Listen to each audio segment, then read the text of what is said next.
Muhammad wa ala alihi wa ashabihi wa man tabi'ahum bi ihsani ila yaumiddin, amma ba'd.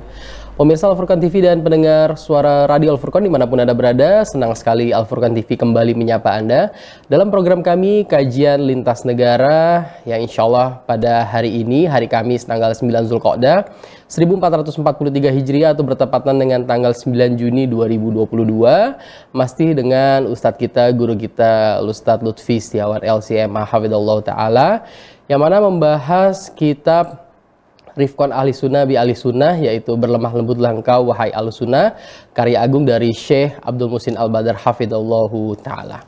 Tidak lupa salawat serta salam kita curahkan kepada Nabi kita Nabi Muhammad SAW, kepada keluarganya, kepada sahabatnya dan umat yang mengikuti sunnah beliau hingga akhir zaman kelak. Alhamdulillah, Ustadz Lutfi Setiawan telah bergabung bersama kami melalui jaringan Zoom dari kediaman beliau dari Madinah Al-Munawwaroh. Kita akan sapa dulu beliau pada sore hari ini. Assalamualaikum warahmatullahi wabarakatuh, Ustadz. Alhamdulillah, sehat Ustadz ya? Alhamdulillah. Masya Allah, Ustadz agak mundur sedikit. Masya Allah. Baik, kepada pemirsa Al-Furqan TV dan pendengar suara Radio Al-Furqan dimanapun Anda berada, pada sore hari ini kita akan melanjutkan pembahasan yaitu pada bab waspadalah dosa lisan yang membawa petaka. Insya Allah Ustadz Lutfi akan memaparkan materi pada sore hari ini dan kami mempersilahkan jika pemirsa yang ingin bertanya melalui kolom chat di sosial media kami persilahkan untuk dapat menyampaikan pertanyaan atau juga di WhatsApp kami di nomor 0812 5952 1312. Baik, tidak panjang lebar pembukaan dari kami dari studio Al-Furqan TV dari Mahat Al-Furqan Al-Islami Surawesi Dayi Gresik. Kami persilakan Ustadz Lutfi untuk memulai pemaparan materi pada sore hari ini. Kepada Ustadz Lutfi, falyatafadhol masykur. Bismillahirrahmanirrahim. Assalamualaikum warahmatullahi wabarakatuh. Innal hamdalillah nahmaduhu wa nasta'inuhu wa nastaghfiruh. Wa na'udzu billahi min syururi anfusina wa min sayyiati a'malina. May yahdihillahu fala mudilla lahu wa may yudlilhu fala hadiya lahu. Asyhadu an la ilaha illallah wahdahu la syarika lahu wa asyhadu anna Muhammadan abduhu wa rasuluhu la nabiyya wa la rasula ba'da. Allahumma inna nas'aluka ilman nafi'an wa rizqan thayyiban wa amalan mutaqabbala. Allahumma anfa'na bima 'allamtana wa 'allimna ma yanfa'una wa zidna ilman. Amin ya rabbal alamin. Ikhwani fid din, azani Allah wa iyyakum, para pemirsa dan pendengar Al-Furqan TV atau Al-Furqan Radio yang semoga selalu dirahmati oleh Allah Subhanahu wa taala. Kita bersyukur kepada Allah Subhanahu wa taala atas segala limpahan nikmat dan rahmatnya, dan yang paling besar adalah nikmat hidayah dari Allah Subhanahu wa taala berupa ilmu yang bermanfaat, ilmu agama, yang mana setiap hari kita diberikan kesempatan dan siraman rohani oleh Allah Subhanahu wa taala melalui kajian-kajian ilmu yang mudah untuk kita akses, mudah untuk kita dengarkan, mudah untuk kita dapatkan. Meskipun kita berada di suatu tempat yang mana di sana ada pusat ilmu, misalnya bertetangga dengan pesantren, tapi belum tentu kita memiliki kesempatan untuk bisa hadir. Belum tentu kita memiliki kesempatan untuk bisa mendengarkan kajian. Belum tentu hati kita mau untuk datang, ya, duduk di kajian. Maka tentu untuk bisa mendapatkan hidayah Allah Subhanahu wa taala di sana tidak hanya sarana atau keinginan kita untuk mendatangkan atau mendatangi tempat-tempat kajian, tapi di sana juga ada faktor terbesar, yaitu faktor hidayah dari Allah Subhanahu wa taala, yaitu faktor hidayatut taufik. Meskipun seseorang berada di tempat atau pusatnya ilmu, akan tetapi bila hatinya belum diberikan oleh hidayah oleh Allah Subhanahu wa taala, hatinya orang ini belum digerakkan oleh Allah Subhanahu wa taala, maka meskipun ia berada di dekat pusat hidayah sekalipun, maka belum tentu ia bisa mendapatkan manfaat dari hidayah tersebut. Kita lihat paman Nabi Muhammad SAW, Abu Thalib, yang mana itu adalah pamannya sendiri, ya, paman seorang nabi, yang mana paman dari seorang utusan Allah Subhanahu wa taala, pusat dari hidayah, yang mana Rasulullah SAW sang pembawa hidayah, akan tetapi orang terdekatnya sendiri pun tidak bisa memberikan hidayah kepada beliau. Ya, kita lihat juga seperti anaknya Nabi Nuh, yang mana beliau atau dia ini mati dalam keadaan syirik kepada Allah Subhanahu wa taala, dalam keadaan kufur pada Allah Subhanahu wa taala. Maka dari sini apa yang bisa kita petik? Kita jangan pernah merasa aman dari kesesatan meskipun kita berada di tempat di sana adalah pusat hidayah. Kita jangan pernah merasa aman dari kesesatan atau merasa aman dari kemaksiatan atau merasa aman dari kesyirikan, ya, dari kemaksiatan, dari kemungkaran, meskipun kita berada di tempat yang di sana sudah benar-benar sangat besar pengaruh hidayah atau sangat aman bisa dibilang, meskipun seseorang itu anaknya seorang ustadz atau anaknya seorang kiai atau dia berada di tengah-tengah pesantren, tapi belum tentu hal tersebut bisa menjamin ia mendapatkan hidayah. Benar bahwasanya hal-hal tersebut adalah sarana atau sebab-sebab untuk mendapatkan hidayah. Akan tetapi hidayah inti yang dinamakan dengan hidayah itu taufik, ya, itu adalah di tangan Allah Subhanahu wa taala. Oleh karena itu inilah tuntutan kita setiap hari. Ketika kita membaca surat Al-Fatihah, ihdinas siratal mustaqim, wahai Allah Subhanahu wa taala, berikanlah kami hidayah jalan yang lurus. Ketika Anda sudah berada di tengah-tengah jalan yang lurus, tidak menjamin Anda akan terus berjalan di atas jalan yang lurus, tapi bisa jadi Anda akan belok ke kanan dan ke kiri hingga akhirnya jatuh ke dalam jurang. Maka inilah pentingnya untuk terus menjaga hati kita agar selalu mencari, ya, agar selalu berpegang teguh dengan hidayah Allah Subhanahu wa taala. Wa'tasimu bihablillahi jami'an. Berpegang teguhlah dengan tali Allah Subhanahu wa taala, meskipun Islam yang mana di sana disifati dengan jalan yang lurus, besar, lebar, gamblang, ya, sebagaimana disabdakan Rasul bahwasanya Islam ini terang benderang, nggak mungkin tersesat kecuali orang itu akan celaka. Akan tetapi kita tetap terus butuh untuk hidayah Allah Subhanahu wa taala, dan salah satu jalannya adalah dengan menuntut ilmu syar'i. Maka kalau bisa menuntut ilmu syar'i ini jangan lepas satu hari pun, karena ketika Anda dalam satu hari lepas dari kajian atau menuntut ilmu syar'i atau mendengarkan kajian, ya, maka seakan-akan Anda dalam hari itu kosong dari hidayah Allah Subhanahu wa taala, sehingga Anda akan menjadi sasaran empuk dari setan untuk menyesatkan hati Anda. Dan ini kita dapati di teman-teman kita, di orang-orang sekitar kita yang dulu mungkin mereka rajin ikut kajian, Masya Allah, ibadahnya terjaga, sholatnya terjaga, puasanya terjaga, orangnya juga Masya Allah bertakwa, ya. Tapi ketika satu hari saja dia lepas dari kajian, awalnya mungkin ada alasan capek lah, ada alasan pekerjaan atau yang lain-lain, hingga akhirnya pun jadi malas-malasan, ya, karena malas-malasan hingga akhirnya udahlah gak usah hadir kajian lagi, mungkin hadir lewat YouTube aja, saya akan dengar nanti, hingga akhirnya tidak didengarkan, mungkin lihat YouTube, melihat video-video yang lain, ya, jadi terganggu hingga akhirnya dia pun lepas dari kajian sama sekali. Mungkin Anda dapati orang tersebut terjerumus ke dalam kemaksiatan Allah Subhanahu wa taala. Nauzubillahi min dzalik, dan ini sangat banyak.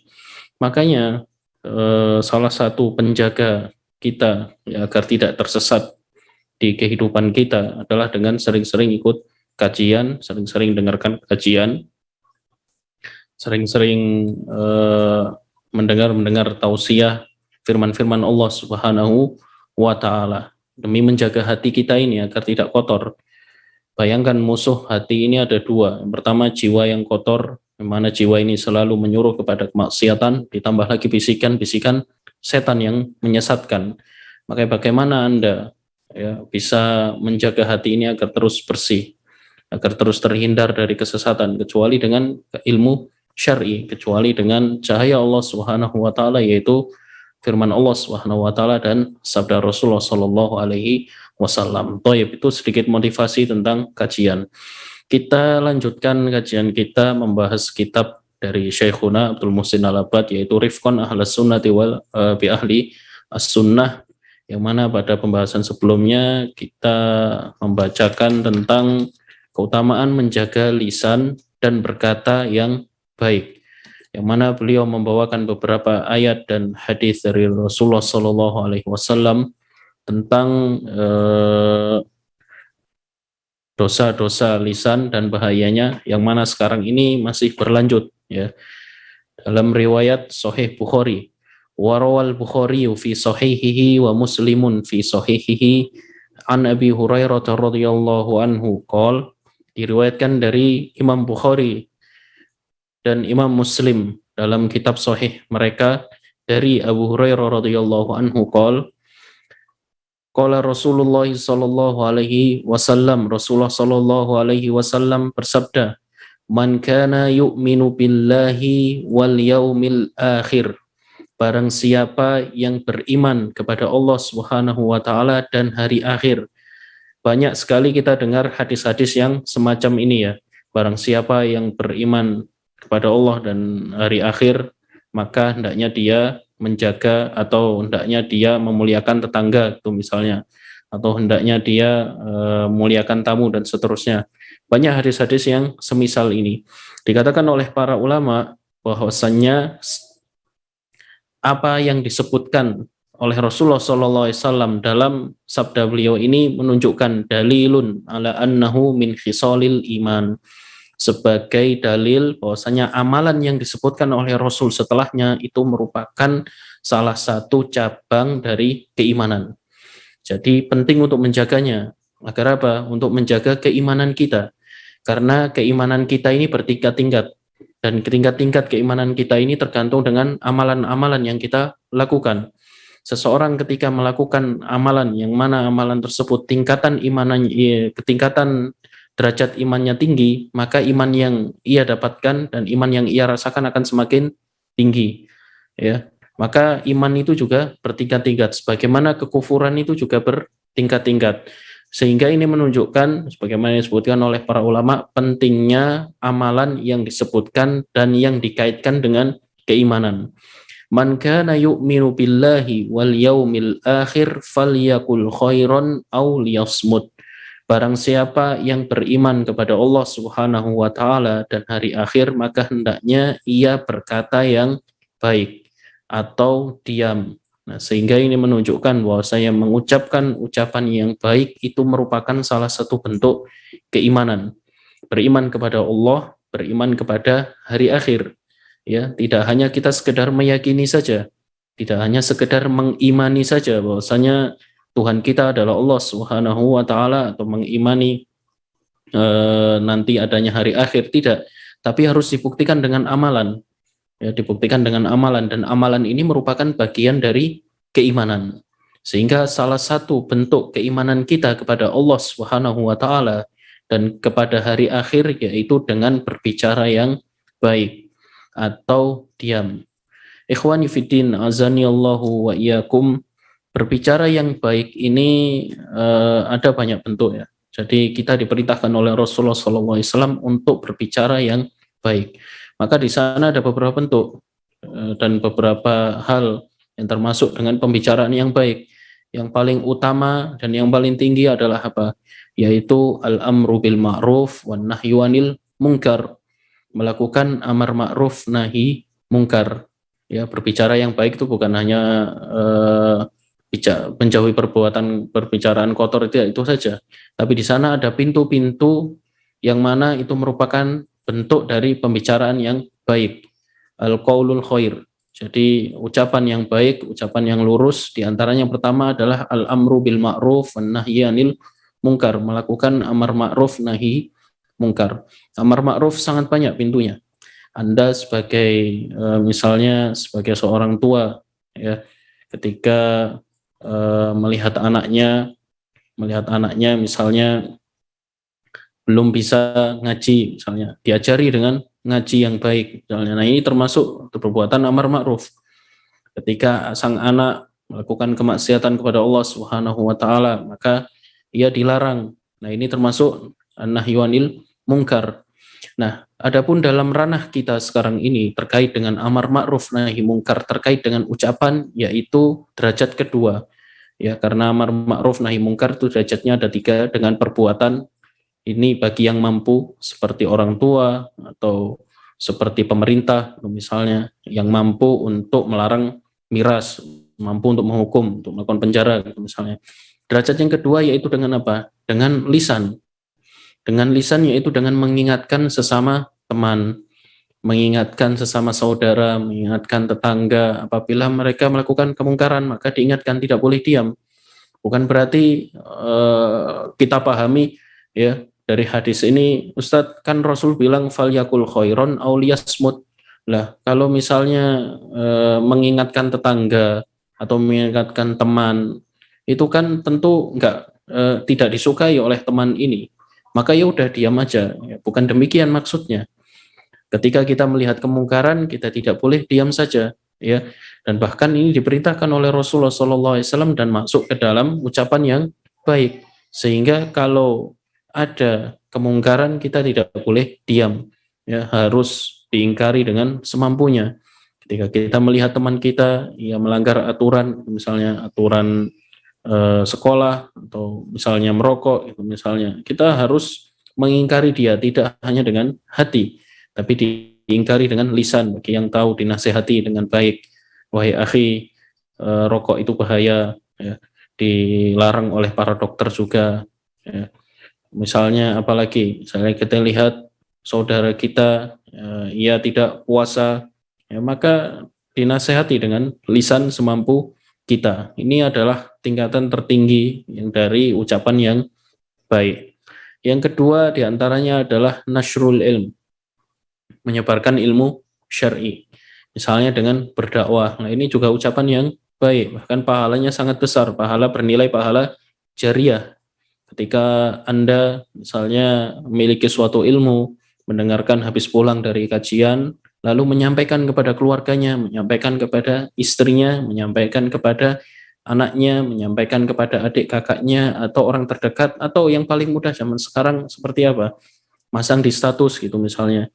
Faedah dari kajian minggu, ya, faedah dari kajian Ustadz Fulan, poin pertama ini disampaikan ke halayak umum, maka ini termasuk ucapan yang baik dan termasuk juga keimanan dan pahalanya sangat besar, insya Allah bernilai pahala jariah. Yang selanjutnya adalah dengan az-zikru wa doa, memperbanyak zikir dan berdoa kepada Allah Subhanahu wa taala. Dan tentu ini bisa dinilai pahalanya sedekah, ya. Sedekah berupa sedekah lisan, yaitu dengan berzikir, banyak-banyak berzikir kepada Allah Subhanahu wa taala dan berdoa. Yang selanjutnya yaitu diantara bentuk falyakul khairon adalah al-hirsu ala talabil ilmi wa adamul haya'i fi. Semangat dalam menuntut ilmu, dalam belajar, maksud saya di sini adalah bertanya apabila tidak mengetahui, dan tidak malu, ya, dan tidak malu. Dan ini termasuk kebaikan, ya, termasuk kebaikan ketika bertanya dalam hal ilmu apapun yang dia tidak tahu terkait dengan ilmu ini. Karena orang yang apabila ia malu dalam menuntut ilmu, maka tidak akan dapat ilmunya. Dan bertanya dalam hal ilmu apabila ia tidak tahu, ini merupakan kebaikan, sehingga dianjurkan apabila kita tidak memiliki ilmu atau memiliki permasalahan suatu dalam agama, kita harus bertanya dan jangan malu. Ya, ini bukan aib, tapi ini adalah kebaikan. Yang selanjutnya adalah ilqa'us salam wa idkhalus sururi lil muslimin. Jadi menyebarkan salam, dan ini yang sangat mungkin bisa dibilang sunnah yang sudah hilang di kalangan kaum muslimin. Ya, jangankan kaum muslimin, mungkin sesama ikhwan atau sesama santri gitu. Ya, kadang sunnah menyebarkan salam ini tidak istilahnya tidak dilakukan, apalagi di negeri kita, negeri Indonesia. Ya, menyebarkan salam, mengucapkan salam kepada yang kita kenal atau tidak, itu merupakan sunnah Nabi Muhammad SAW. Bahkan di antara tanda dari hari kiamat, yaitu ketika kita tidak mengucapkan salam kecuali hanya yang kita kenal saja. Maka patut kita tegakkan sunnah ini.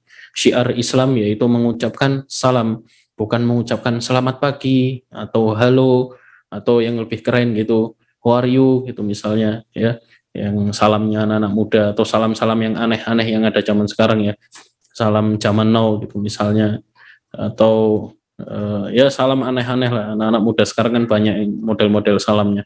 Maka kita sebagai seorang muslim, sebagai seorang mukmin, sebagai kaum muslimin kita harus bangga. Kita memiliki salam sendiri yang diajarkan oleh Allah dan Rasul-Nya. Ya, diajarkan oleh Allah dan Rasul-Nya. Bahkan ketika kita mengucapkannya bernilai pahala, maka jangan malu untuk mengucapkan salam. Alhamdulillah, Masya Allah, ketika saya hidup di Madinah ini, ketemu siapapun, meskipun tidak kenal, orang-orang itu rebutan untuk mengucapkan salam dahuluan. Misalnya saya ketemu orang di jalan, misalnya, itu sering, mereka kenal nggak kenal, ngomong Assalamualaikum. Bahkan misalnya, kalau mereka nggak dengar jawaban, mereka negur kita. Ya, saya ucapkan ke kamu tadi salam, kenapa nggak kamu balas, misalnya. Masya Allah, ini sunnah yang hidup di negeri Arab ini. Maka salam ini bukan berarti hanya budaya Arab saja, tidak, tapi budaya orang Islam. Kita bawa syiar ini ke negeri kita. Kita ucapkan salam kepada orang yang tidak kita kenal, apalagi kepada orang yang kita kenal. Yang kedua yaitu memberikan atau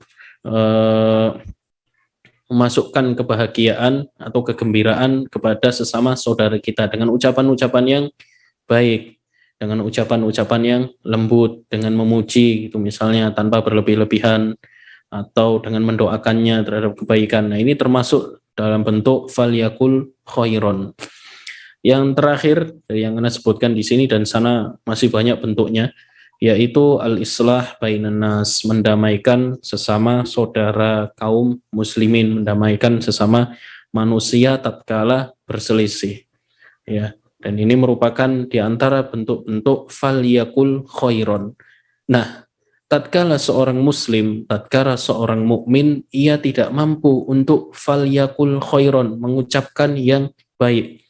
Tidak mampu untuk amar ma'ruf nahi mungkar, misalnya dia malu, tidak mampu untuk menyebarkan ilmu, misalnya dia tidak memiliki ilmu, tidak mampu untuk melakukan hal-hal yang itu tadi, berkata yang baik, ya, ia sadar bahwasanya dia lisannya selalu berkata yang buruk, atau karena lingkungannya buruk, ia takut ikut berkata yang buruk, maka au liyasmut, maka hendaknya ia diam, terutama terkait dengan kehormatan saudaranya sesama muslim, terutama terkait dengan harga diri sesama muslim. Dan berapa banyak kita dapatkan hal-hal seperti ini, yang mana untuk menjaga auliyasmut, maka hendaknya ia diam. Ini susah ketika duduk-duduk bersama temannya, satu temannya dengan teman yang lain membicarakan saudaranya yang lain, misalnya ada Susi dan Widya lagi jalan-jalan, lagi ngobrol gitu misalnya. Lalu Fulanah, Fatimah, dengar mereka berdua ngobrolin misalnya Aisyah. Nah, untuk yang pertama kali diperintahkan oleh Rasulullah SAW kepada si Fatimah ini adalah apa? Falyakul khairon. Dengan apa? Ketika datang melakukan amar ma'ruf nahi mungkar. Ya, ukhti Susi, ukhti Widya, ini adalah perbuatan ghibah, dilarang oleh Rasulullah Shallallahu Alaihi Wasallam. Ya, maka seandainya bisa, maka lakukan hal demikian. Kalaupun tidak bisa, maka apa? Sebutkan kebaikan-kebaikan di majelis itu, kebaikannya si Aisyah itu misalnya. Ya, kalau tidak bisa ya sudah, auliyasmut, jangan ikut malah di sana ada bara hibah api, malah ikut nyiram bensin, malah kebakar tambahan. Iya loh, tadi saya lihat Aisyah gini, dia keluar jalan dengan fulan ini, jangan-jangan melakukan ini, dan seterusnya, hingga akhirnya terjadi fitnah. Nah, ini tentu malah lebih parah lagi dosanya. Ya, lebih parah lagi dosanya. Maka, kalau tidak bisa berkata yang baik, tidak bisa melakukan amar ma'ruf nahi mungkar, tidak bisa mencegah kemungkaran, tidak bisa berkata yang baik tentang saudaranya, maka kata Rasulullah Shallallahu Alaihi Wasallam, au liyasmut, maka hendaknya ia diam. Qala An-Nawawi rahimahullah fi syarhil arba'in fi syarhi hadzal hadits. Imam An-Nawawi rahimahullah berkata dalam syarah arba'in tatkala mengomentari atau mensyarah hadis ini. Qala Asy-Syafi'i, Al-Imam Asy-Syafi'i menjelaskan, Makna al-hadithi idza arada ay yatakallama falyufakkir. Makna dari hadis ini bahwasanya seseorang apabila ia ingin berbicara hendaknya ia berpikir terlebih dahulu. Fa in dhahara annahu la dharara alaihi takallam. Apabila ia merasa dan melihat bahwasanya apa yang akan ia ucapkan ini tidak ada bahayanya, bukan bahaya dari segi dunia saja ya. Misalnya kalau saya bicara nanti dia marah nggak ya dan seterusnya, jangan mikirkan yang itu dulu. Tapi pikirkan apa? Pikirkan dosanya. Ini termasuk ghibah atau tidak? Ini termasuk namimah atau tidak? Ini termasuk kedustaan atau tidak? Ucapan saya ini apakah ada dosanya atau tidak? Pikirkan terkait dengan dosa dan pahalanya terlebih dahulu. Wa in dhahara anna fihi dhararan wa syakka fihi amsak. Apabila ia merasa bahwasanya ucapannya tersebut ada bahayanya, bakal ada akibat buruknya, atau ia ragu, jangan-jangan ini dosa atau tidak, maka hendaknya ia diam. Ya, yang pasti ada dosanya, yang ragu-ragu saja dia harusnya diam, maka apalagi yang pasti ada dosanya ya. Wa nukila an ba'dihim annahu qala, dan juga dinukilkan dari sebagian para ulama bahwasanya Imam Syafi'i juga berkata, lau kuntum tashtarunal qaghat lil hafadati lasakattum an katsirim minal kalam. Apabila kalian ini yang membelikan lembaran-lembaran kertas untuk malaikat yang selalu mencatat segala perbuatan kalian, ya. Jadi kalau kita ini tahu, benar-benar melihat bagaimana para malaikat mereka mencatat ucapan-ucapan kita dan kita yang menyediakan kertasnya gitu misalnya, maka kalian akan banyak diam karena takut akan dicatat oleh para malaikat, karena malaikat mereka mencatat hal, nggak hanya hal-hal yang besar tapi hal-hal yang sangat kecil, sekecil apapun pasti dicatat oleh para malaikat. Qala al-Imam Abu Hatim Ibnu Hibban al-Busti fi kitabihi Rawdatul Uqala wa Nuzhatil Fudala. Al-Imam Abu Hatim Al-Busti berkata dalam kitab Rawdatul Uqala, al-wajibu 'alal akili ayyal zamas samta ila ayyal zamahut takallum. Kewajiban bagi seorang yang berakal selayaknya ia lebih banyak diam, selalu diam, ya, lebih banyak diam daripada bicara. Fama aktsara man nadima idza nataqa. Banyak sekali orang yang mana mereka menyesal setelah ia berbicara. Wa aqalla man yandam idza sakat. Sebaliknya, orang yang banyak diam itu mereka enggak menyesal. Wa atwalun nasi syaqa'an wa a'dhamuhum bala'an man ibtuliya bilisanin mutliqin wa fuadin mutbik. Dan orang yang paling menderita, yang paling panjang deritanya, ya paling besar musibahnya, yaitu orang yang lisannya nggak pernah berhenti bicara, nyerocos saja terus. Dan ini kadang kita temui orang yang selalu berbicara, segala hal selalu ia ingin berbicara, ya, berbicara masalah kedokteran, berbicara masalah politik, berbicara masalah fulan, ia selalu ingin berbicara terus dan mengomentari. Nah, ini tentu tidak baik, banyak penyesalannya, ya. Dan ini merupakan musibah ketika seseorang tidak bisa menjaga lisannya. Taib, wa qala aidan wal wajibu 'alal aqili ayyun sifa udunaihi min fihi. Kewajiban bagi orang yang berakal hendaknya ia banyak mempergunakan kedua telinganya daripada mulutnya. Wa ya'lamu annahu innama ju'ilat lahu udunan wa famun wahid liyasma aktsara mimma yaqul. Hendaknya ia sadar, seorang manusia, bahwasanya ia memiliki dua telinga dan satu mulut. Kita telinga ada dua dan mulutnya cuma satu, ya. Hendaknya ia sadar bahwasanya itu tujuannya, di antara hikmahnya adalah mendengarkan lebih banyak daripada banyak bicara. Ya, apalagi kita bayangkan kita memiliki satu mulut saja, kita tidak bisa menjaga mulut ini dengan baik, maka apalagi mulut ini ada lebih dari satu. Li'annahu idza qala rubbama nadim. Karena apabila ia berbicara, kadang dan seringnya pasti akan menyesal. Wa illam yakul lam yandam. Dan apabila ia tidak berbicara, maka tentu ia tidak akan menyesal. wa huwa ala raddi ma lam yakul aqdaru minhu ala raddi ma qol, dan ia ketika dia diam, ya, menarik diri atau menarik ucapan itu lebih mudah, ya, menarik ucapan, menarik diri dari perkataan yang belum diucapkan, maaf. Jadi ia ketika sebelum mengucapkan sesuatu itu nggak lebih menyesal, ya, daripada ia terlanjur mengucapkannya lalu ia pingin tarik, cuma agak susah lagi. Nah, jadi orang kalau udah terlanjur mengucapkan sesuatu, maka kalau ia mau tarik ucapan tersebut sangat lebih menyesal, lebih susah daripada orang yang menyesal karena tadi nggak bicara itu. Ya, itu orang nggak banyak menyesal kayak gini, tapi lebih banyak menyesali ketika ia mengucapkan sesuatu yang tidak pada tempatnya, sesuatu yang buruk tentang saudaranya. Ya, makanya ada sebuah ungkapan, ketika kita mengucapkan sesuatu yang membuat menyakiti seseorang, menyakiti saudara kita, itu ibarat kita menancapkan paku di mana? Di pohon gitu misalnya. Ya, mengucapkan paku di pohon. Ya. Ketika Anda meminta maaf, paku itu seakan Anda cabut.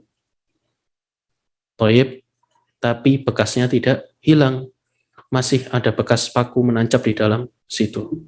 Ya, meskipun Anda menyesal seperti apapun, meskipun Anda minta maaf seperti apapun, meskipun Anda memohon-mohon kepada dia, meminta maaf kepada dia, tapi paku sudah terlanjur Anda tancapkan. Meskipun Anda sudah minta maaf dengan mencabut pakunya, tapi luka masih membekas dalam hatinya. Ya, maka penyesalan percuma, penyesalan hanya sekedar minta maaf tidak bisa menghilangkan luka dalam hati seseorang.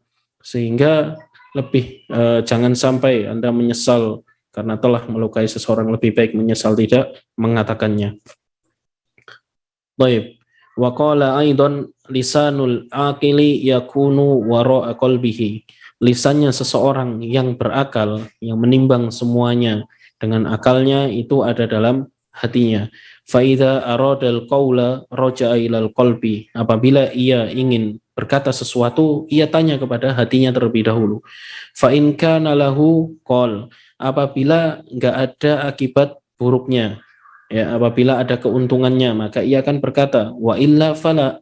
Apabila sebaliknya malah bahaya, malah berdosa dan seterusnya, maka ia tahan. Wal jahilu qalbuhu fi tarabi lisanihi. Sebaliknya orang jahil itu hatinya ada di ujung lidahnya, bergabung dengan ujung lidahnya, tidak dipikir terlebih dahulu.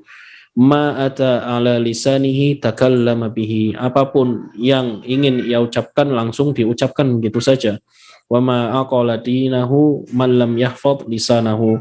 Maka seseorang yang ia tidak bisa menjaga lisannya, maka ia tidak akan bisa memahami agamanya. Baik. Selanjutnya diriwayatkan dari Al-Imam Al-Bukhari wa Muslim dalam sahihnya, dan lafaz ini adalah milik Imam Muslim, dari Abu Hurairah radhiyallahu anhu bahwasanya Rasulullah sallallahu alaihi wasallam bersabda, innal abda la yatakallamu bil kalimah ma yatabayyanu ma fiha. Sesungguhnya seorang hamba itu banyak yang mengucapkan bahkan hanya satu kata, ya, yang mana ia tidak memikirkan dampaknya, tidak memikirkan akibatnya. Yahwi biha finnari ab'ada ma bainal masyriqi wal maghrib. Yang mana dengan satu ucapan tersebut ia bisa tersungkur dan jatuh ke dalam neraka sejauh antara timur dan barat. Padahal hanya satu ucapan, ya, satu perkataan, yang mana satu ucapan ini menyebabkan ia masuk ke dalam neraka. Lebih parah daripada orang yang mungkin membunuh atau orang yang mencuri dan seterusnya, melakukan perbuatan, ya, yang mungkin kalau kita lihat perbuatan itu sangat parah, ya, tapi dengan satu ucapan yang enteng bagi dia itu bisa menyebabkan ia masuk neraka. Ya, misalnya seperti apa? Ucapan kekufuran atau mencela Allah dan Rasulnya, mencela seorang mukmin, seterusnya, ya, mencela syariat-syariat Allah. Nah, ini tentu bukan hal yang enteng. Wa fi akhir hadithi wasiyatin Nabi sallallahu alaihi wasallam li Muadz, dan di akhir hadis yang mana di sana ada wasiat Nabi Muhammad sallallahu alaihi wasallam kepada Muadz bin Jabal, ya, yang diriwayatkan dalam Tirmidzi, wa qala haditsun hasanun sahih, qala sallallahu alaihi wasallam wa hal yakubun nasu fin nari ala wujuhihim, dan bukankah tidak ada yang menjerumuskan manusia, ya, manusia ke dalam neraka illa hasaidu alsinatihim, kecuali hasil panen dari lisan-lisan mereka. Jadi suatu ketika Muadz bin Jabal meminta wasiat kepada Rasulullah Shallallahu Alaihi Wasallam, dan di ujung wasiat itu Rasulullah Shallallahu Alaihi Wasallam memerintahkan Muadz untuk menjaga lisannya. Maka Muadz pun bertanya, wahai Rasulullah Shallallahu Alaihi Wasallam, apakah kita akan dihisab dan diazab hanya karena apa yang kita ucapkan? Maka ini balasan dari Rasulullah Shallallahu Alaihi Wasallam, bahwasanya banyak manusia yang akan tersungkur ke dalam neraka hanya karena apa?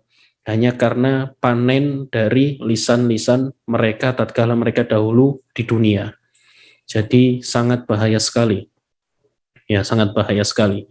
Mungkin orang kita lihat dia zahirnya soleh, dia zahirnya mustaqim, orang yang bertakwa, tapi ia tidak bisa menjaga lisannya, maka lisannya tersebut bisa membuat ia terseret ke dalam neraka Allah Subhanahu wa taala. Kita lihat ya, kalau Anda ngikuti kajian dosa-dosa besar ya, kajian kitab Kabair itu misalnya, ada banyak sekali dosa-dosa besar yang disebutkan oleh para ulama, ya.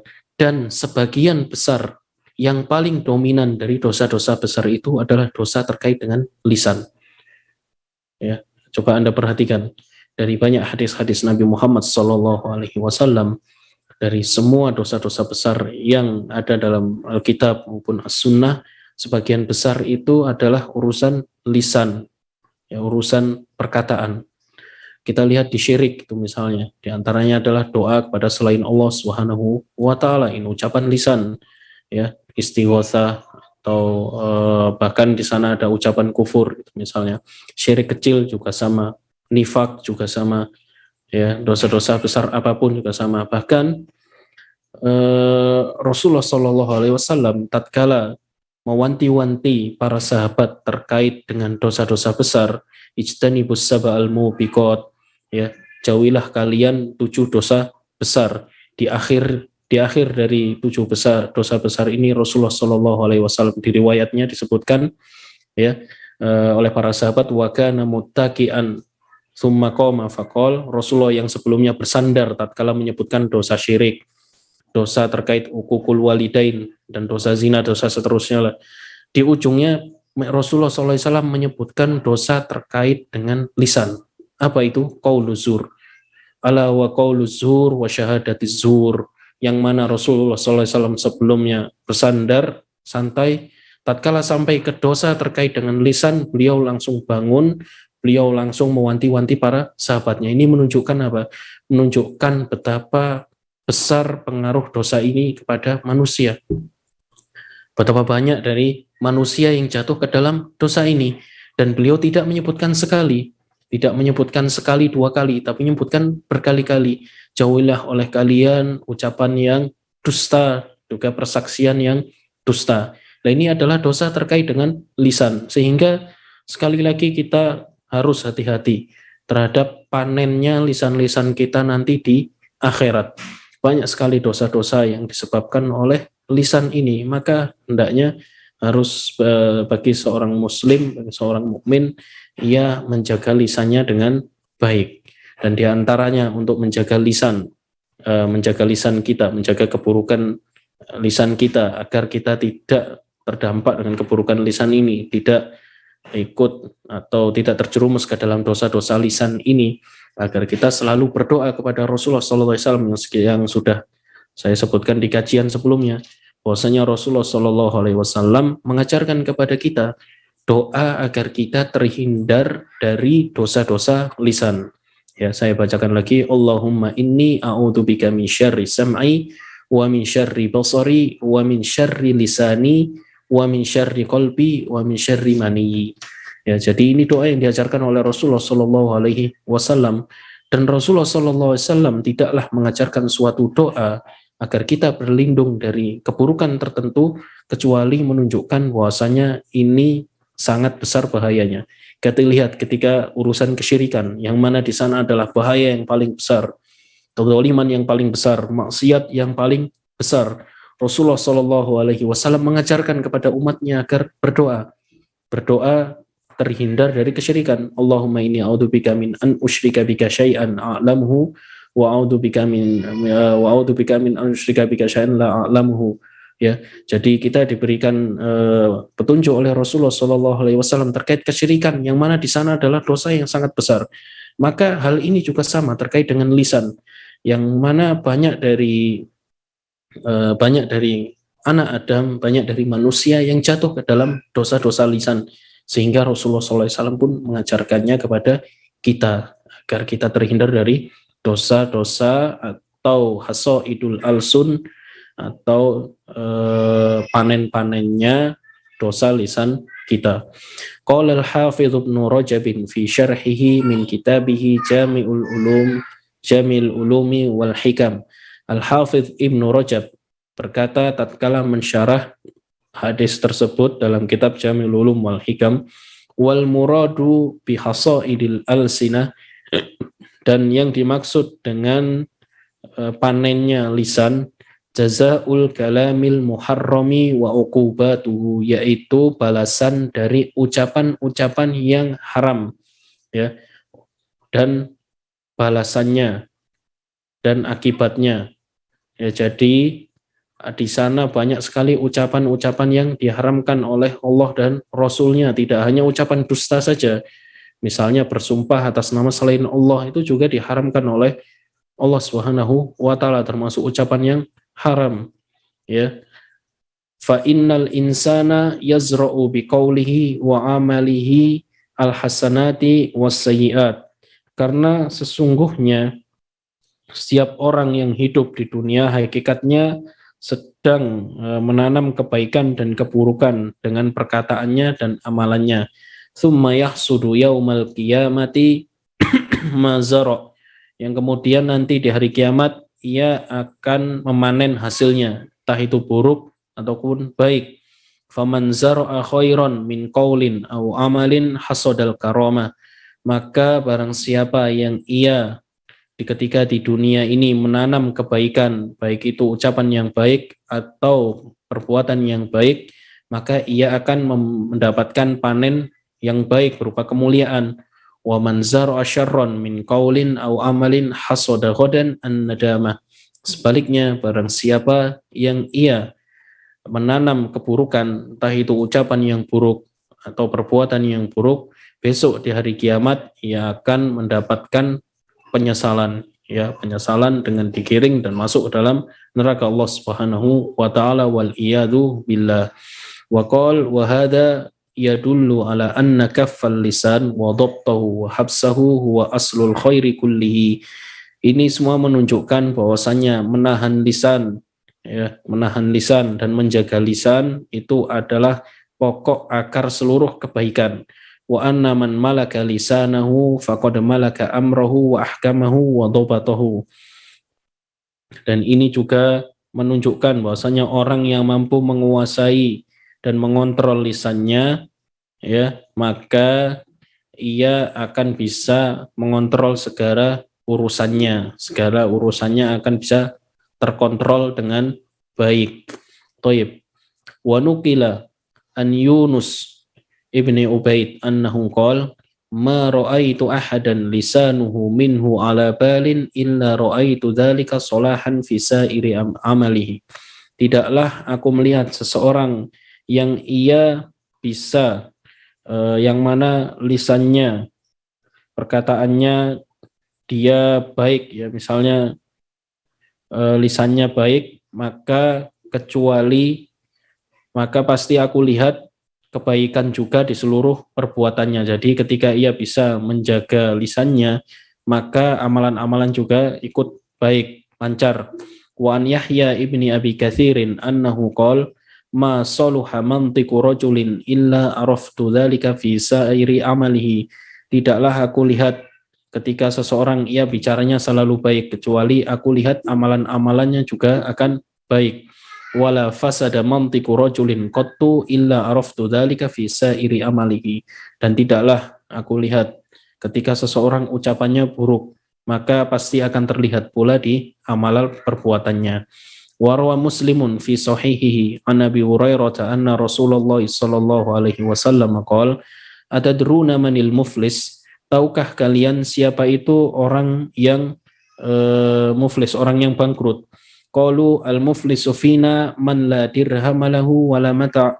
Wahai Rasulullah, orang bangkrut yang kita tahu yaitu orang yang sudah tidak punya harta sama sekali, tidak punya uang dirham atau tidak punya barang. Faqal innal muflisa min ummati ya'ti yaumal qiyamati bisolatin wa siyamin wa zakat. Sesungguhnya orang yang benar-benar bangkrut di antara umatku nanti di hari kiamat, yaitu tatkala ia datang kepada Allah Subhanahu wa taala, datang dengan pahala salatnya, datang dengan pahala puasanya dan zakatnya ia. Wa ya'ti qad syatama hadza, akan tetapi ia juga datang dengan dosa. Dosa apa? Mencela ini, mencela fulan itu misalnya.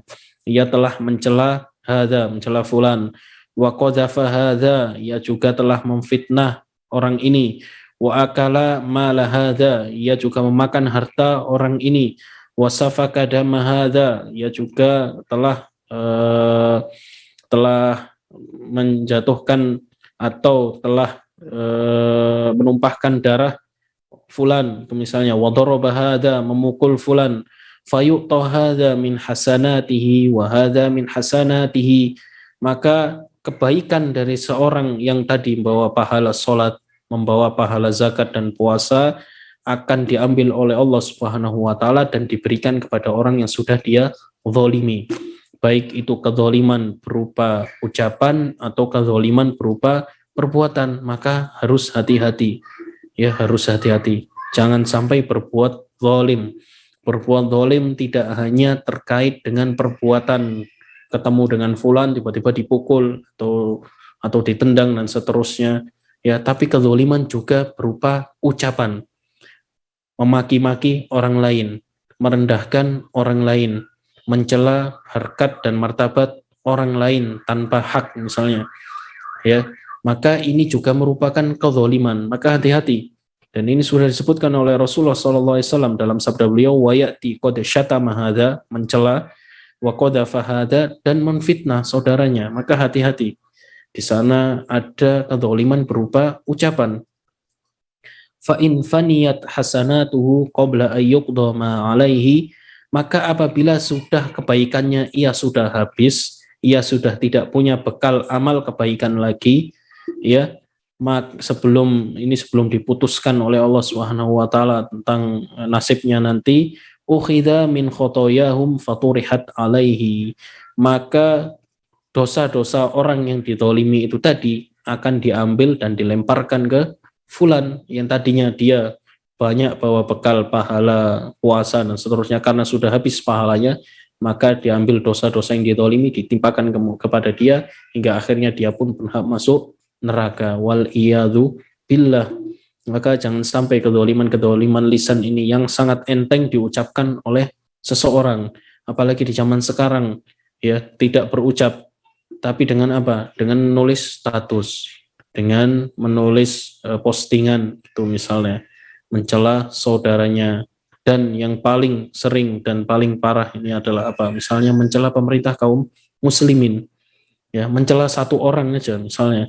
Anda ketika mencela seseorang yang mungkin Anda tuju, tetangga atau siapa itu misalnya, yang mana itu searah, hanya antara Anda dan dia satu orang. Bahayanya pun antara Anda dan dia satu orang. Itu saja dosanya sangat besar. Maka apalagi Anda memfitnah, mencela, menyebarkan hoaks terkait dengan pemerintah kaum muslimin, yang dampaknya nanti bisa berdampak buruk, ya, bisa menjatuhkan haibah atau harkat dan martabat pemerintah kaum muslimin hingga akhirnya terjadi bisa terjadi kekacauan, ya, bisa menyulut pemberontakan. Oleh karena itu hal ini terkait dengan pemerintah Rasulullah Shallallahu Alaihi Wasallam benar-benar dalam hadisnya, ya, dan bahkan ini dijadikan termasuk di antara akidah Ahlus Sunnati wal Jamaah, agar kita jangan sampai mencela pemerintah kaum muslimin. Kita menjaga lisan kita, ya, di antara akidah Ahlus Sunnati wal Jamaah yang disebutkan oleh Al-Imam Abu Ja'far At-Tahawi dalam akidah Tahawiyah, bahwasanya kita harus taat dan patuh kepada pemerintah meskipun pemerintah berbuat kezaliman, ya, kita harus sabar, taat, menjaga lisan dan menjaga tangan kita, jangan sampai berbuat buruk dan berkata yang buruk. Kita diperintahkan oleh Rasulullah SAW untuk bersabar, dan di akhir itu disebutkan oleh Imam Abu Ja'far At-Tahawi, wa nad'u lahum bis-sholahi wal mu'afat. Kita doakan pemimpin kita dengan kebaikan, dan ini adalah salah satu akidah Ahlus Sunnati wal Jamaah, salah satu usul manhaj salaf, yaitu kita mendoakan kebaikan untuk pemimpin. Nggak hanya pemimpin yang baik saja yang kita doakan, pemimpin yang buruk juga kita doakan agar bisa menjadi baik. Oleh karena itu para ulama salaf dahulu, mereka menyatakan, lau anna li da'watan mustajabah ma ja'altuha illa fi imam. Apabila aku memiliki doa yang mustajab, pasti aku akan doakan kepada pemimpin, aku tujukan kepada pemimpin. Qila walima, mengapa wahai imam, mengapa wahai syekh? Maka beliau berkata, wadzalika li'anna solahal imam solahal biladi wal ibad. Karena apabila aku mendoakan kebaikan untuk pemimpin, maka tatkala pemimpin itu baik, seluruh rakyat dan negerinya juga akan jadi baik. Maka jagalah lisan Anda, ya, jangan sampai membuat fitnah terkait dengan apalagi urusan pemerintah kaum muslimin. Ini dosanya nggak main-main, dosanya besar, ya. Oleh karena itu para ulama menyebutkan di antara salah satu jenis khawarij yaitu kelompok ekstrim yang menyimpang dari kaum muslimin yang disifati oleh Rasulullah SAW sebagai anjing-anjingnya neraka. Salah satu kelompok khawarij mereka yaitu yang melakukan khuruj, memiliki keyakinan atau melakukan khuruj dengan lisannya, dengan membuat provokasi anti pemerintah, dengan membuat fitnah, membuat hoak terkait dengan pemerintah. Nah, ini salah satu kelompok khawarij, dinamakan dengan al-khawarij al-qa'adiyah. Maka waspadalah, jaga lisan kita dari mencela kaum muslimin, apalagi mencela pemimpin kaum muslimin. Baik. Warwa Muslimun fi sahihihi an Abi Hurairah radhiyallahu anhu haditsan tawilan jaa fi akhirih bihasabi imri'in minasyarri ay yahqira akhahul muslim kullul muslimi 'alal muslimi haramun damuhu wa maluhu wa irduhu.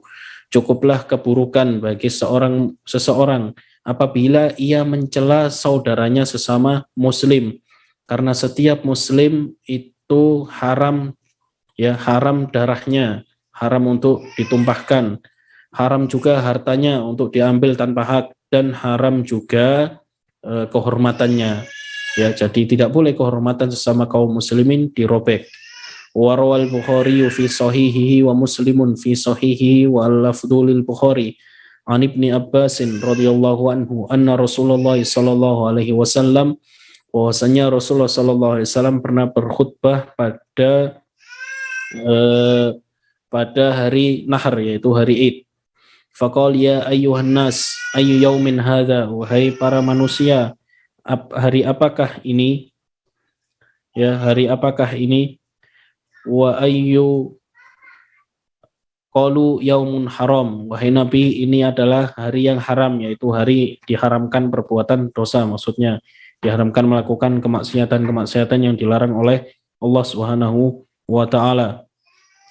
Qal ayyu baladin hadza, negeri apakah ini? Qalu baladun haram, ini adalah tanah haram. Qal fa ayyu syahrin hadza, bulan apa ini? Qalu syahrun haram, yaitu termasuk Ashurul Hurum, bulan-bulan yang diharamkan oleh Allah Subhanahu wa taala. Qal fa inna dima'akum wa amwalakum wa aradakum alaikum haram, maka sesungguhnya darah kalian, harta kalian, dan kehormatan kalian itu haram untuk ditumpahkan. Kahurmati yaumikum hadza fi baladikum hadza fi syahrikum hadza, sebagaimana haramnya hari kalian ini di tanah kalian ini dan bulan kalian ini. fa'adaha miraran. Rasulullah sallallahu alaihi wasallam mengulangi berkali-kali. Tsumma rafa'a ra'sahu faqala, kemudian Rasulullah sallallahu alaihi wasallam mengangkat kepalanya kemudian berkata, Allahumma hal balagh, ya Allah, tidakkah sudah aku sampaikan? Allahumma hal balagh. Qala Ibnu Abbas, fawalladhi nafsi biyadihi innaha lawasiyatuhu ila ummatihi. Ibnu Abbas radhiyallahu anhu berkata, demi zat yang jiwaku ada di tangannya, sungguhnya ini adalah wasiat Rasulullah SAW untuk umatnya. Fal yuballighi syahidul ghaib, maka orang yang menyaksikan harusnya ia menyampaikan orang yang tidak hadir. La tarji'u ba'di kuffaran yadribu ba'dukum riqaba ba'din, janganlah kalian kembali ke dalam kekufuran, yaitu dengan apa? Dengan satu sama lain saling membunuh, saling berperang. Warawa Muslimun fi sahihi an Abi Hurairah radhiyallahu anhu anna Rasulullah sallallahu alaihi wasallam qala, man da'a ila hudan kana lahu minal ajri mithlu ujuri man tabi'ahu. Barang siapa yang mengajak kepada kebaikan, maka ia akan mendapatkan kebaikan yang semisal orang yang mengikutinya. La yanqusu dzalika min ujurihim syai'a, tidak akan mengurangi kebaikan orang yang mengajaknya tadi. Jadi ketika kita berdakwah atau ketika kita menyampaikan kebaikan, ya, maka tatkala orang itu mendengarkan kebaikan dari kita, kita akan mendapatkan pahala semisal yang mengamalkannya. Maka ini adalah anjuran untuk menyebarkan ilmu, anjuran juga untuk belajar. Ya, bagaimana seorang bisa berdakwah kalau dia nggak punya ilmu? Maka anjuran untuk belajar dan kemudian nanti berdakwah di jalan Allah Subhanahu wa taala. Wa man da'a ila dhalalatin kana 'alaihi minal itsmi mithlu athami man tabi'ahu. Sebaliknya, orang yang mengajak kepada kesesatan, maka ia akan mendapatkan dosa sebagaimana dosa orang-orang yang mengikutinya. La yanqusu dzalika min athamihim syai'a, yang tidak mengurangi dosa-dosa mereka sama sekali. Qala al-Hafidhul Mundhiri fi at-Targhib wa at-Tarhib. Al-Hafidh Al-Mundhiri berkata dalam Targhib wa Tarhib terkait dengan hadis ini. Idza mata ibnu Adam in qata amaluhu illa min ihda salasin. Hadis ini yang mana disebutkan bahwasanya apabila seorang wafat maka seluruh amalannya akan putus kecuali 3 hal. Qal wa nasikhul ilmin nafi' lahu ajruhu wa ajru man qara'ahu aw nasakhahu aw amila bihi min ba'dihi ma baqiya khattuhu wal amalu bihi. Dan orang yang mana ia menulis ilmu yang bermanfaat, yaitu ilmu agama. Tatkala misal Anda mendengarkan kajian lalu Anda menulis, lalu hasil ringkasan dan catatan Anda mungkin dibaca oleh orang lain, ya, atau catatan Anda dilihat orang lain dan ditiru gitu, misalnya, akhi pinjam dong catatan antum tadi mencatat apa gitu misalnya. Nah, ketika seseorang melihat catatan Anda, maka di sini Anda akan dapatkan pahala. Au amila bihi man ba'dahu, atau catatan Anda itu misalnya diamalkan, misalnya terkait dengan pahala menyebarkan salam itu misalnya. Lalu ini dibaca oleh orang lain hingga akhirnya Anda pun mendapatkan pahalanya juga.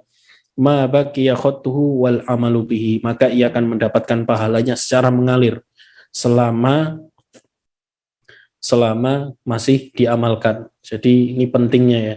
Pentingnya sekali lagi mencatat dalam kajian. Jangan datang ke kajian cuma tangan kosong saja. Ibarat prajurit datang dengan tangan kosong, tidak bawa tameng, tidak bawa pedang. Tapi datanglah bawa kertas, bawa pena, ya. Sama kalau kita kan selalu di mana-mana bawa HP, lalu bisa direkam nanti ketika di rumah yang luput dari catatan itu dicatat lagi. Mungkin Anda bingung, Ustaz, yang Anda catat apa? Ya, yang Anda catat adalah faedah-faedah ilmiah yang terkait dengan agama. Misalnya, kalau sang ustadz menyebutkan dalil, maka Anda catat dalilnya sebisa mungkin, sedapatnya. Kesimpulan dari dalil itu, misalnya sang ustadz menyebutkan dalil tentang haramnya riba, itu misalnya dalil firman Allah Subhanahu wa taala, wa halallahu al-bai'a wa harrama riba. Nah, kemudian menyebutkan misalnya kesimpulan dari ayat ini bahwasanya Allah menyebutkan haramnya riba. Cukup Anda catat itu saja. Lalu misalnya menyebutkan faedah-faedah dari hadis. ya, maka Anda catat. Terlebih lagi misalnya membahas kitab, lebih ahsan lagi ketika ada sesuatu mutiara atau sesuatu hikmah, nasihat yang tidak terdapat dalam kitab, Anda catat di kiri dan di kanan. Nah, ini pentingnya membawa catatan saat kajian, tidak datang dengan tangan kosong. Agar apa? Ketika Anda nanti pulang, Anda punya catatannya, ilmunya masih menempel, bisa Anda dakwahkan. Disebar kemana? Disebar ke status Anda, sebar ke medsos Anda, ke grup Anda, ya. Barangkali teman Anda yang lain nanti punya catatan dia misalnya. Dan ini adalah petunjuknya para sahabat dahulu. Ya, petunjuknya para sahabat dahulu. Mohon maaf, kadang banyak dari ikhwah-ikhwah yang ngaji, misalnya, mereka banyak yang nggak bawa catatan. Ya, jadi datang hanya dengan tangan kosong mendengarkan begitu saja. Ini tentu sudah alhamdulillah datang ya, tapi kurang maksimal dalam menuntut ilmu. Kadang ada yang berpemikiran bahwa saya yang mencatat atau yang membawa buku catatan itu kan kerjaannya santri, kita hanya jamaah orang awam datang gitu saja. Tidak demikian. Ya, status Anda meskipun Anda sesibuk apapun, ya, maka Anda sudah disebut sebagai santri penuntut ilmu. Tatkala Anda datang ke kajian, maka datanglah dengan adab-adab kajian. Perhatikan para sahabat dahulu. Umar bin Khattab radhiyallahu anhu, meskipun ia banyak kesibukan, ia memiliki teman dari Al-Ansor. Tujuannya untuk apa? Teman untuk murojaah. Jadi tatkala Umar bin Khattab ia ghaib, nggak bisa hadir di kajian Rasulullah Shallallahu Alaihi Wasallam karena urusan kerja, karena urusan apa gitu misalnya, ya. Lalu sohibnya tadi yang dari Al-Ansor hadir di kajian Nabi Muhammad Shallallahu Alaihi Wasallam, ia menghafalnya atau mungkin mencatatnya atau mungkin mengingatnya. Tatkala ketemu malam hari atau ketemu esokan hari, ya, mereka berdua saling murojaah. Akhi, tadi yang antum dapatkan dari kajian Ustadz Fulan ini apa? Anak nggak hadir. Oh tadi kajiannya kayak gini. Ya ini catatannya. Maka subhanallah, ya, maka subhanallah. Inilah yang dilakukan oleh para sahabat dahulu. Para sahabat dahulu bukan berarti mereka seperti Abu Hurairah yang tidak ada pekerjaan, hanya khusus nyantri mulazamah pada Nabi Muhammad SAW dari pagi sampai malam. Tidak semua sahabat seperti itu. Tapi di sana ada sahabat yang memiliki kesibukan. Ada sahabat yang pedagang model Utsman bin Affan. Ada sahabat yang model Abu Bakar. Ada sahabat yang model Umar. Ada sahabat yang model Al-Ansor yang mereka punya ladang. Ya, jangan dikira menuntut ilmu dan ngaji itu hanya kerjaan santri, tidak. Semua kaum muslimin mereka memiliki kewajiban untuk nyantri, memiliki kewajiban untuk ngaji. Maka kalau bisa dalam setiap hari kita sempatkan waktu untuk mengaji yang luput, maka kalau bisa, kan alhamdulillah zaman sekarang sudah ada rekaman, maka didapatkan dari rekamannya yang luput di hari itu, tidak dilewati begitu saja. Thayyib.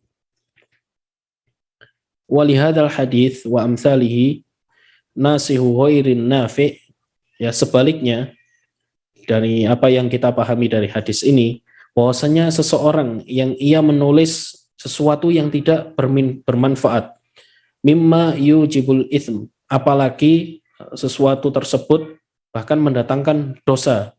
Misalnya apa? Info tentang konser dangdut, ya, kita ikut-ikut nge-share, atau terkait dengan lirik lagu atau apa gitulah misalnya, ya, halal, atau info tentang riba, info tentang maksiat, kita ikut nge-share, maka kita dapatkan dosanya. Alaihi wizruhu wa wizru man qara'ahu, maka akan dapat dosanya dan juga dosa orang yang membacanya atau dosa orang yang mengamalkannya. Jadi bahaya, harus hati-hati. Hati-hati dalam nulis status dan nge-share status. Ini kadang banyak orang asal nge-share status begitu saja. Apalagi terkait dengan video-video, ya. Meskipun Anda melihat di sana mungkin video, baik video alam atau video apa, tapi di sana disertai dengan musik-musikan.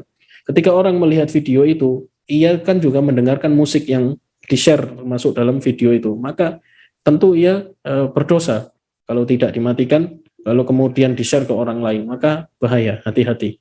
Ya, hati-hati kalau menge-share sesuatu. Apalagi kalau kita kembali lagi urusan tadi, terkait dengan fitnah, kedustaan, dan propaganda kepada sesama kaum muslimin, kepada pemerintah kaum muslimin, kepada kehormatan pemerintah, kehormatan ulama, atau kehormatan pemerintah kaum muslimin, ini tentu lebih besar lagi bahayanya, besar lagi dosanya. Dan terakhir, wa rawal Bukhari fi sahihihi an Abi Hurairah radhiyallahu anhu, dari Abu Hurairah riwayat Bukhari radhiyallahu anhu, ia berkata qala Rasulullah sallallahu alaihi wasallam innallaha qala, sungguhnya Allah berfirman, man adali waliyan faqad adzantuhu bil harbi, barang siapa yang musuhi kekasihku maka aku izinkan ia untuk diperangi. Maksudnya seseorang mukmin ia dijaga kehormatannya oleh Allah Subhanahu wa taala, maka tatkala seseorang merobek kehormatan seorang mukmin ini tanpa hak, ya, tanpa ada suatu yang dibenarkan dalam syariat, maka sungguh seakan-akan ia telah musuhi wali Allah Subhanahu wa taala. Inti dari kajian ini, wahai para pemirsa yang semoga selalu dirahmati oleh Allah Subhanahu wa taala, agar kita selalu menjaga lisan kita, ya. Dan tadi sudah disebutkan bahwasanya dosa-dosa besar paling banyak didominasi oleh urusan lisan, maka jagalah lisan kita. Kita harus hati-hati, jangan sampai dengan mudah merobek kehormatan sesama kaum muslimin, jangan mudah untuk mengucapkan ucapan-ucapan yang haram, jangan mudah untuk melakukan misalnya perbuatan dosa terkait dengan lisan, dan yang paling umum adalah apa? Yang paling umum adalah berbuat ribah dan juga melakukan perbuatan namimah atau mencela saudara kaum muslimin. Sampai di sini kajian kita, semoga ini bermanfaat. Wassallallahu ala Muhammad subhanakallahumma bihamdika asyhadu an la ilaha illa anta astaghfiruka wa atubu ilaik. Wassalamualaikum warahmatullahi wabarakatuh.